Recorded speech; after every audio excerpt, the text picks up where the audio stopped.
বিদ্যুতের অপচয় রুখতে আরো কড়া নবান্ন, একাধিক দফতরে বাকি বিদ্যুতের বিল বাকি থাকলে সেই দফতরের বাজেট কমাতে নির্দেশ।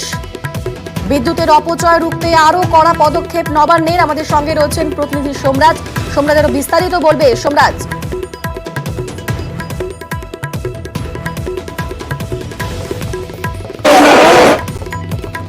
আমরা যোগাযোগ করার চেষ্টা করব সোমরাজের কাছে, তবে আরো একবার জানিয়ে রাখি, বিদ্যুতের অপচয় রুখতে আরো কড়া নবান্ন এবং একাধিক দফতরে বাকি বিদ্যুতের সেই বিল বাকি থাকলে সেই দফতরের বাজেট কমাতে নির্দেশ দেওয়া হয়েছে।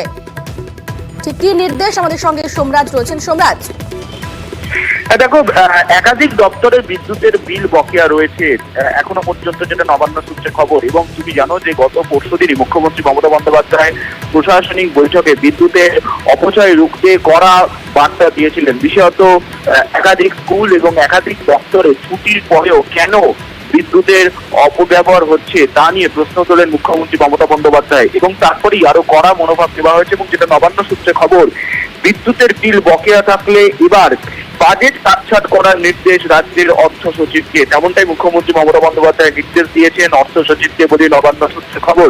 এবং শুধু তাই নয়, সংশ্লিষ্ট দপ্তরের বাজেট কমানোরও নির্দেশ দেওয়া হয়েছে। অর্থাৎ যত সংখ্যক বিদ্যুতের বিল বকেয়া থাকবে সেই টাকা কাটছাট করে তারপরেই সেই সংশ্লিষ্ট দপ্তরের বাজেট বরাদ্দ করতে হবে।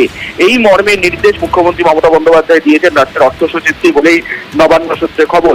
গত বৃহস্পতিবারই তিনি বিদ্যুতের অপচয় রুখতে সরব হয়েছিলেন এবং তারপরেই রাজ্যের অর্থ দপ্তরকে এই নির্দেশ মুখ্যমন্ত্রী মমতা বন্দ্যোপাধ্যায় দিয়েছেন বলেই নবান্ন সূত্রে খবর। ধন্যবাদ সোমরাজ।